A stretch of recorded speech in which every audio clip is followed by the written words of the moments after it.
चलला का कांवर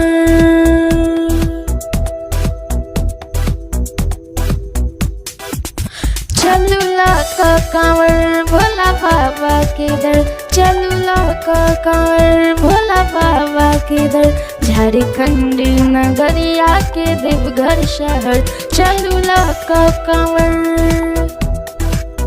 सुल्तानगंज में गंगा स्नान करब सुल्तानगंज में गंगा स्नान करब निक कांवर में गंगा जल हम भरब निक कांवर में गंगा जल हम भरब हुनकर महिमा परम्पार ओ छदनाथ अमर हुनकर महिमा परम्पार ओ छदनाथ अमर चलू बाबा के दरबार लक कांवर चलूला का कांवर चलूला का कांवर भोला बाबा के दर चलूला का कांवर भोला बाबा के दर झारखंड नगरिया के देवघर शहर ऊंच ऊंच पहाड़ पर पाथर कंकर ऊंच ऊंच पहाड़ पर पाथर कंकर जय जय कपिलेश्वर नाथ जय जय देवेश्वर जय जय कपिलेश्वर नाथ जय जय देवेश्वर ओ छत कालो के काल हमर शंभु महाकाल ओ छत कालो के काल हमर शंभु महाकाल उनकर पूजा करब हम 8 प्रहर चलला का कांवर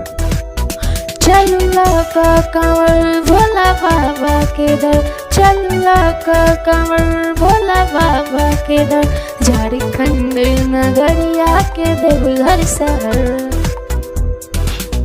लकहंकार नाम पहुँचब बाबा धाम लकहंकार नाम पहुँचब बाबा धाम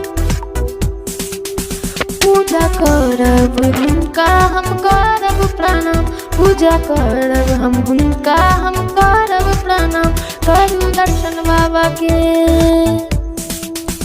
करू दर्शन बाबा के हुनका छूक चरण करू दर्शन बाबा के हुनका छूक चरण धन्य भंगिया हमर छत पार्वती के वर चलूला का कांवर भोला बाबा के दर चलूला का कांवर भोला बाबा के दर झारखंड नगरिया के देवघर शहर झारखंड नगरिया के देवघर शहर भोला बाबा के दर बैद्यनाथ के नगर भोला बाबा के दर बैद्यनाथ के नगर झारखंड नगरिया के देवघर शहर।